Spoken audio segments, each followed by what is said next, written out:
안녕하십니까. 달려라 오피라의 필목입니다. 네, 오늘은 오밥 야외에서 함께 말씀을 먹으려고 하는데요. 네, 다음에 꽃이 피면 한 번 더 나오도록 하겠습니다. 오늘의 오밥은요, 민수기 36장 10절의 말씀입니다. 슬로바스의 딸들이 여호와께서 모세에게 명령하신 대로 행하니라. 아멘. 네, 오늘 말씀은 이제 민수기의 마지막 말씀입니다. 오늘 읽었던 말씀대로 슬로보앗의 딸들이 모세에게 하나님께서 명령하신 대로 행하였더라라고 말씀하고 있습니다. 자, 무엇을 행하였을까요? 사실 오늘 말씀은요, 슬로보앗 어디서 많이 들어보셨죠? 그렇습니다. 민수기 27장에서 이미 여기에 대해서 말씀한 내용이 사실은 오늘 말씀과 이어지는 그런 내용입니다. 자, 민수기 27장에 어떤 일이 있었죠? 아버지인 슬로보앗이 죽으니 통상 관례적으로 아들이 그 땅을 기업으로 받아야 되는데 아들이 없는 겁니다. 그래서 딸들이 모세와 엘라살에게 찾아가서 우리에게 그 기업을 달라라고 요구를 합니다. 그 이유가 무엇이었습니까? 아버지의 이름이 이제 므낫세 자손 중에서 사라진다라는 거예요. 그러니까 가문 자체가 없어진다라는 거죠. 이들은 단순히 그 땅에 대한 욕심이 아니고 바로 하나님께서 그 자손을 통하여서 계속해서 은혜의 그 역사를 주셨는데 그 역사 자체가 사라지는 것을 딸들이 생각하니 이건 아니다 생각한 겁니다. 그래서 모세와 엘라살에게 가서 요구를 한 겁니다. 이 말씀을 듣고 모세는 하나님께 여쭙죠.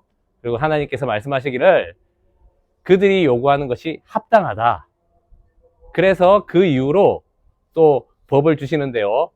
딸들이 받을 수 있고 또 딸들이 없으면 형제가 받을 수 있고 형제가 없으면 가까운 친족들이 받을 수 있다라고 새롭게 법을 제정해 주시는 내용까지가 바로 민수기 27장까지의 내용이었습니다.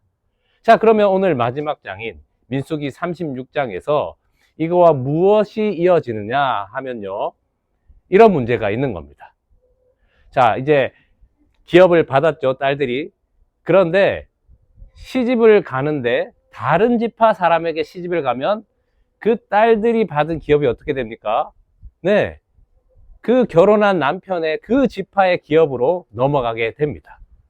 자, 그래서 므낫세 지파 두령들이 요구를 하는 거예요. 아니, 이렇게 되면 하나님께서 경계로 지어주신 그 므낫세 우리에게 주신 그 기업을 지키지 못하는 거 아니냐? 그러니까 모세 선생님, 모세 지도자님 어떻게 해야 됩니까? 이제 이걸 묻는 겁니다. 자, 그런데요, 하나님께서 놀라운 방법을 이야기해 주십니다. 다른 지파 남자에게는 시집가지 않도록. 그래서 같은 지파인 므낫세 지파 안에서 결혼하도록 그렇게 말씀을 하십니다. 그렇게 되면 어떻게 되죠? 그 지파 안에서는 어떤 사람에게 이렇게 기업이 이렇게 뭐 편성이 될 수는 있지만 그 지파를 넘어서지는 않는 겁니다. 참. 여러분은 뭐 이렇게 하면 되지라고 벌써 생각하시는 분도 계시겠지만 저는 진짜 이 방법을 생각 못 했거든요. 하나님의 지혜에 저는 다시 한 번도 놀라지 않을 수가 없습니다. 그래서 이 슬로보앗 딸들이 어떻게 하냐면요, 숙부의 아들들과 5명의 자녀 딸들이 결혼을 하게 됩니다. 그 여호와께서 모세에게 명령하신 대로 행한 것이죠. 자, 그런데 여기서 중요한 것, 지금 그 가나안 땅을 다 차지한 상태에서 지금 기업을 받는 겁니까? 아니면 지금 가나안을 차지하기 위한 전투가 남아 있는 겁니까? 예, 지금 가나안 땅을 다 차지한 상태에서 이야기가 되는 게 아닙니다. 지금 가나안 땅에는요, 10명이 부정적인 믿음 없는 불신앙의 얘기를 한 것처럼 이미 그 땅에 거인 족속들, 가나안 족속들, 네피림 족속들, 아낙 자손들이 살고 있는 겁니다. 그러니까 어떻게 될 줄 사실 모르는 거죠. 이런 상태에서 슬로보앗의 딸들은요, 자기 숙부의 아들들에게 시집을 가게 됩니다. 무슨 말씀입니까? 하나님께서 기업을 주실 거다라는 말씀을 믿고 그렇게 행하였다라는 것입니다.